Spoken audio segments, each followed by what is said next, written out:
যে নিজের খারাপ সময় দেখেছে সে কখনো অন্যের খারাপ চায় না। ব্যর্থতার পরেই সফলতা, সুতরাং ধৈর্য ধরো।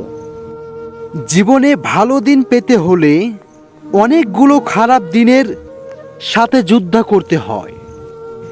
বেঈমান কখনো কাঁদে না, আর স্বার্থপর কখনো স্মৃতি মনে রাখে না। যেইখানে আপনার মূল্য নেই সেইখান থেকে সরে আসা বুদ্ধিমানের কাজ। ভুল করতে বেশি সময় লাগে না, সময় লাগে ভুল শুধরাতে। দেরিতে হলেও নিজেকে প্রতিষ্ঠিত করো, কারণ এই দুনিয়ায় মানুষ প্রতিষ্ঠিত না হতে পারলে দাম দিবে না। যারা বুদ্ধিমান তারা তর্ক করে না, চুপচাপ হেসে বেরিয়ে আসে।